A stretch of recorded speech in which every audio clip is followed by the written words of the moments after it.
Jangan lupa subscribe YouTube channel Metro TV News dan pastikan untuk menyalakan lonceng notifikasinya.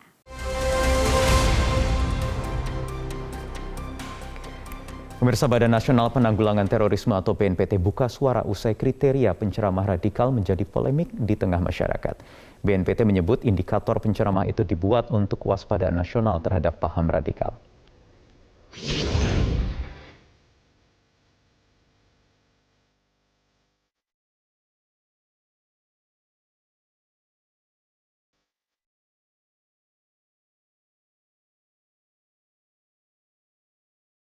Langkah BNPT dalam membeberkan kriteria penceramah radikal menuai kontroversi. Sejumlah pihak menganggap apa yang dilakukan BNPT justru membuat kegaduhan baru di tengah masyarakat. Direktur Pencegahan BNPT, Brigjen Ahmad Nur Wahid mengklaim, pihaknya mencoba untuk mengedukasi masyarakat agar tidak sembarangan mengundang penceramah untuk kegiatan tertentu. BNPT tidak ingin paham radikal justru semakin menjamur di tengah masyarakat. Nur Wahid memastikan, ciri-ciri penceramah radikal versi BNPT tidak menyudutkan satu agama tertentu dan telah dirumuskan melalui sejumlah kajian mendalam melalui tahap diskusi dari berbagai pihak. Sementara itu, Wakil Menteri Agama Zainud Tauhid Saadi membenarkan adanya fenomena penceramah radikal. Meski tak memiliki kewenangan dalam penindakan, namun Kementerian Agama berupaya mengedukasi penceramah dengan program sertifikasi penguatan kompetensi penceramah.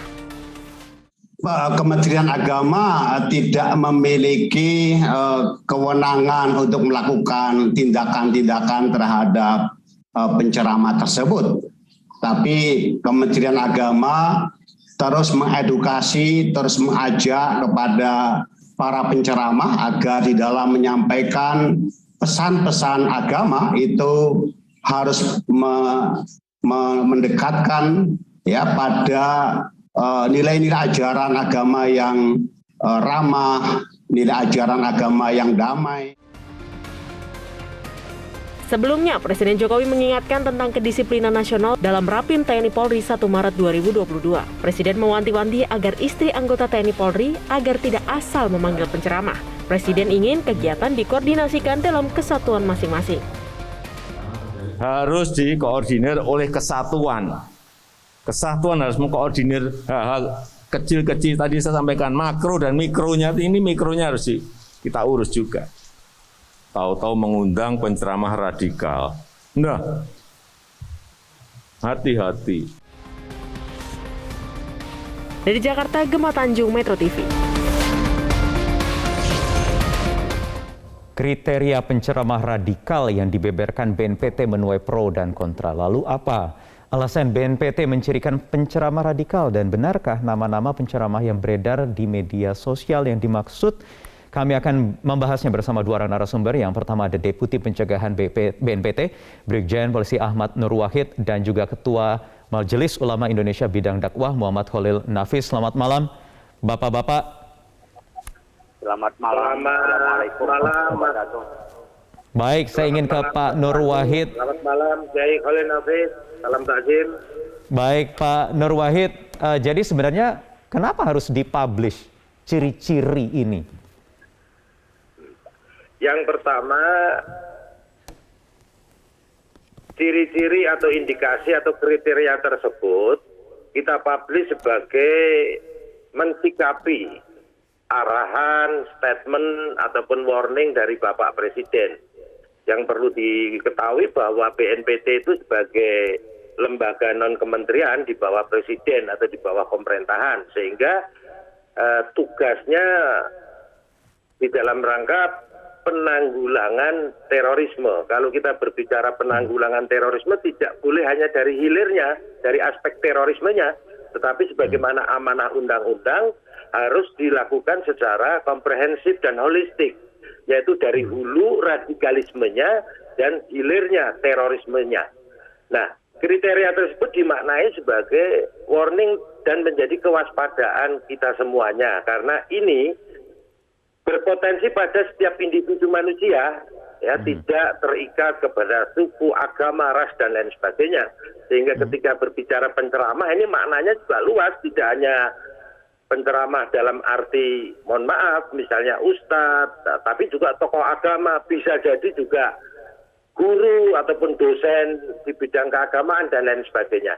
Tapi yang harus pahami bersama bahwa data tersebut ataupun indikator tersebut adalah merupakan data dan fakta dari hasil pengamatan, pencermatan maupun profiling yang dilakukan oleh BNPT sebagai lembaga yang berkompeten dalam hal ini. Dan tentunya data tersebut juga dari hasil diskusi maupun kegiatan-kegiatan yang melibatkan stakeholder terkait. Dalam hal ini BNPT kan juga memiliki kelompok ahli ya di bidang keagamaan, misalnya kelompok ahli yang dipimpin langsung oleh Al-Habib Muhammad Lutfi bin Ali bin Hashim bin Yahya, termasuk di dalamnya juga ada Kiai Haji Nazaruddin Umar. Kemudian BNPT juga memiliki gugus tugas pemuka agama yang terdiri dari LPOI ataupun LPUK yang dipimpin oleh Kiai Haji Profesor Dr. Said Agil Sirot. Bahkan BNPT juga kolaborasi dan kerjasama dengan MUI dalam konteks ini BPET. Badan Jadi sebelum Pencegahan dirilis kemudian, sebelum kemudian dirilis ke publik juga sebenarnya sudah berkonsultasi begitu ya ke MUI dan juga tentu lembaga lain. Sebenarnya untuk indikator tersebut itu sudah lama ya. Dan masyarakat sudah banyak yang tahu ya, tetapi memang menjadi viral kan belakangan ini ya, karena memang kita publish itu untuk mensikapi atau tindak lanjut atau merespon daripada warning, statement ataupun arahan daripada Bapak Presiden untuk kewaspadaan nasional, untuk edukasi umat. Dipublish kemudian diketahui oleh masyarakat luas, kenapa tidak lewat lembaga-lembaga terkait saja screeningnya? Misalnya, kenapa pertimbangannya dipublish itu? Yang dipublish yang mana? Yang ciri-cirinya itu, Pak? Nah, kalau ciri-ciri kan tidak ada masalah dan itu sifatnya umum. Ada 5 ciri itu ya. Yang pertama, ya, mereka mengajarkan anti Pancasila dan pro ideologi khilafah transnasional menurut versi mereka. Kemudian yang kedua, mereka mengajarkan paham takfiri. Takfiri di sini dimaknai tidak hanya mengkafirkan mereka yang berbeda agama, tapi juga mengkafir-kafirkan yang sesama agama, hanya karena beda kelompok ataupun beda paham. Kemudian yang ketiga, mereka mengajarkan intoleransi terhadap keberagaman maupun perbedaan yang menjadi sunatullah, termasuk eksklusif terhadap lingkungan maupun perubahan. Kemudian mengajarkan narasi-narasi kebencian dan anti pemerintahan yang sah. Yang harus dicatat, anti di sini bukan berarti kritis dan bukan berarti oposisi ya. Di era demokrasi itu juga jadi ruang polemik di situ. Ya, di era demokrasi oposisi itu boleh, oposisi yang konstruktif, oposisi yang membangun menjadi check and balancing. Kritis, kita semua wajib kritis sebagai amalan amar ma'ruf nahi mungkar, tetapi kritis yang solutif, yang islami, yang menggunakan etika dan budi pekerti. Jadi anti pemerintahan yang sah di sini maknanya adalah sikap membenci dengan membangun narasi distrust atau ketidakpercayaan masyarakat terhadap negara, pemerintah ataupun pemimpin atau lembaga-lembaga pemerintahan dengan sebaran hoax, fitnah, adu domba, nyinyir, hate speech dan lain sebagainya. Dan kemudian yang kelima adalah mereka cenderung biasanya anti terhadap budaya maupun kearifan lokal keagamaan. Anti di sini bukan berarti tidak melakukan, tapi anti di sini sikap membenci dengan menjustifikasi bid'ah, sesat, kafir dan lain sebagainya. Yang harus dipahami, kalau terkait dengan budaya dan kearifan lokal ini sesuatu yang ikhtilaf atau khilafiyah atau multitafsir. Nanti Kiai Khalil Nafis akan lebih detail untuk menjelaskan hal tersebut. Baik, Kiai Khalil, silakan tanggapan dari MUI bagaimana secara umum? Secara umum kita sepakat dengan 5 kriteria ini, bahwa ini adalah benih-benih dari ekstremisme dan terorisme ya. Jadi kita memahami apa yang disampaikan oleh Pak Presiden, radikalisme itu dalam makna negatif yang tercantum dalam undang-undang kepada undang-undang terorisme dan ekstremisme, bahwa kita memang tentu yang pertama anti Pancasila dan pro khilafah. Ini bukan hanya pro khilafah, pro kiri juga iya gitu kan. Itu yang perlu penyempurnaannya biar kita nggak kesannya hanya pada satu paham. Kita bukan hanya khilafah yang kita tolak, imarat juga kita tolak, kerajaan juga kita tolak, karena kita juga ada kesepakatan di dalam bernegara kita berdasarkan KRI. Umpamanya ketika kita mengajarkan paham takfiri, yang kita pahami adalah orang yang mengkafir-kafirkan. Bukan sekadar kafir, karena kafir, musyrik, dan mukmin itu satu term yang pasti diajarkan di dalam agama. Dan pada agama yang berbeda mengatakan kafir itu bukan jelek, yang nggak boleh kafir-kafirkan gitu. Jadi yang saya pahami seperti itu, cuman mungkin redaksinya ini menjadi multitafsir. Tadi juga oleh Pak Nur Wahid juga yang dimaksud dengan anti itu bukan anti, tapi mencela. Jadi mencela. Kalau dia tidak mau melaksanakan nggak apa-apa. Seperti budaya kita maulidan, budaya kita perayaan. Tapi kalau kita sampai mencela, seperti halnya kasus kemarin ditendang, orang sesajen, itu yang tidak boleh gitu loh. Jadi sebenarnya redaksi ini yang multitafsir, sehingga sebagian masyarakat merasa tersinggung. Jangan-jangan nanti kita yang berbeda itu dianggap radikal, mudah sekali ngecapnya. Mungkin kalau Pak... Nah itu sebenarnya yang dikhawatirkan ketika ada perbedaan sedikit kemudian dicap radikal, itu yang pelaksana di lapangan yang jadi masalah begitu nanti. Seperti Pak Ahmad Nur Wahid gitu loh. Jadi di lapangan itu kadang-kadang bisa salah paham. Makanya perlu juga kriteria ini ketika dilepas ke publik itu harus didetailkan. Antara menyebut kafir dan mengkafir-kafirkan itu satu yang berbeda. Yang keempat ini juga sikap eksklusif. Itu kan bukan isi ceramah. Sikap itu menjadi orang atau menceramahkan untuk eksklusif. Benar sendiri boleh, tapi tidak boleh menyalahkan orang lain. Jadi berpandangan anti budaya artinya mencaci, memaki budaya gitu loh. Tapi kalau orang ada yang mengatakan tidak mau ikut budaya, ya nggak apa-apa, asalkan dia tidak memaki-maki. Mungkin kalau saya secara garis besarnya setuju dengan yang 5 ini, tapi redaksi ini menimbulkan salah paham di tengah-tengah masyarakat. Kalau saya Jadi boleh lebih ke redaksionalnya ya. Ya, redaksional. Dan yang kedua juga kewenangan BNPT seperti ini kalau dinaikkan menjadi keputusan presiden, menjadi mungkin dikoordinir oleh Menko Polhukam, itu mungkin lebih baik ya, sehingga kita merasa memiliki gitu. Karena kan mungkin sudah koordinasi dengan sebagian orang, tapi secara individu. Kalau itu nyampe tadi di BET, oke lah teman-teman di BET mungkin ada yang cerita, tapi keputusan secara kelembagaan di MUI belum. Saya sebagai salah satu pimpinan mengatakan belum. Tapi kami mengapresiasi terhadap kerja cepatnya hal seperti ini. Tapi kalau dikoordinasikan dengan lebih baik dan ditingkatkan menjadi kriteria yang menjadi common sense secara umum dan secara kelembagaan, tentu akan lebih baik dan lebih apik. Iya. Pak Nur Wahid, apa tanggapan Anda? Saya sangat sependapat dengan pendapat Kiai Khalil Nafis ya, karena Pak Kiai sendiri itu juga sering kita mintai advice, pendapat atau nasihatnya.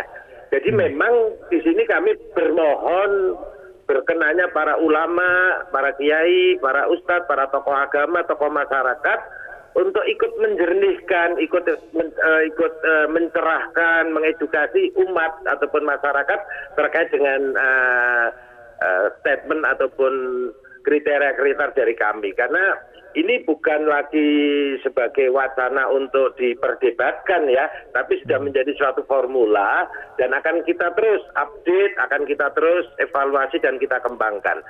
Sekali lagi kami memohon kepada para ulama, para tokoh masyarakat dan tokoh agama untuk ikut membantu pemerintah dalam konteks ini BNPT di dalam menerjemahkan secara benar, secara bijak terhadap diksi dan narasi yang ada di dalam kriteria maupun indikator tersebut. Pak Nur Wahid, tadi kan Kiai Khalil juga mengatakan sebaiknya ini naik saja lebih tinggi, jangan lewat BNPT yang merilis, tetapi lewat kementerian terkait, menteri terkait, atau lewat presiden bahkan langsung. Iya, saya sangat setuju dan akan kami tindak lanjuti. Karena begini, tadi disampaikan oleh Kiai Khalil Nafis, jangan hanya untuk yang ekstrim atau radikalisme kanan, tapi juga untuk yang radikalisme kiri ataupun yang lainnya.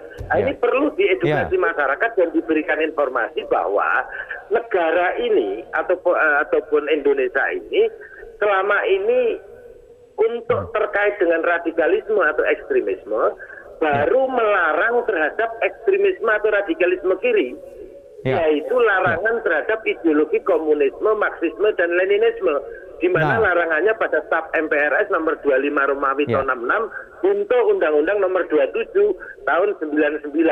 Tetapi belum ada larangan terhadap ekstrim atau radikalisme kanan ataupun yang lainnya, misalnya liberalisme, kapitalisme, dan sekularisme.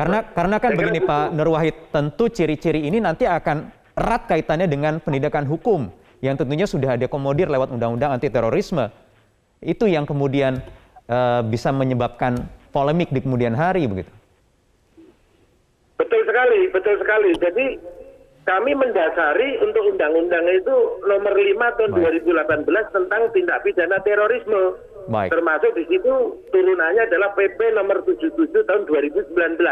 Sementara untuk radikalismenya kan belum ada larangannya. Sehingga ketika beberapa kelompok radikal atau jaringan teroris dilarang, itu yang dilarang organisasinya.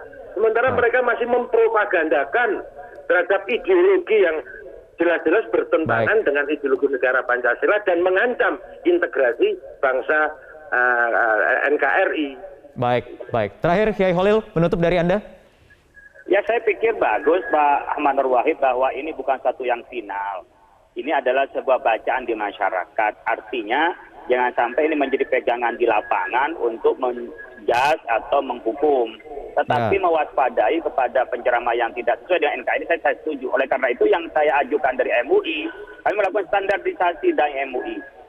Ada hampir 1.000 itu, yang itu pasti ada di dalam pembinaan kami di MUI. Jadi kami memang tidak punya data tentang orang yang hitam, artinya orang-orang yang dianggap tadi blacklist itu, dan kami tidak bertanggung jawab itu. Tapi yang kami lakukan adalah untuk memberikan solusi pada pemerintah, alat dai bersertifikat yang sudah menandatangani fakta integritas dengan 3 kriteria. Yang pertama, wasatiyatul Islam yang moderat. Kemudian dia juga punya paham NKRI yang tidak mempertentangkan dengan agama, bahkan menjadi selaras, menjadi inspirasi dan aspirasi dengan agama. Yang ketiga adalah metode dakwanya, yaitu inspiratif dan aspiratif, membangun terhadap kebangsaan ini dan juga memberikan solusi terhadap bangsa, bukan menjadi solusi, menjadi masalah di dalam kebangsaan ini. Nah, 3 indikasi itu yang kami tawarkan kepada instansi terkait di Indonesia untuk menciptakan keagamaan dakwah yang rahmatan lil alamin. Baik, Kiai Holil, Pak Nur Wahid, kita cari waktu lain lagi nanti untuk diskusi soal ini. Seperti tadi Kiai Holil katakan, ini belum tuntas begitu. Pak Nur Wahid juga mengatakan demikian. Terima kasih sudah bergabung bersama kami di Prime Time News malam hari ini.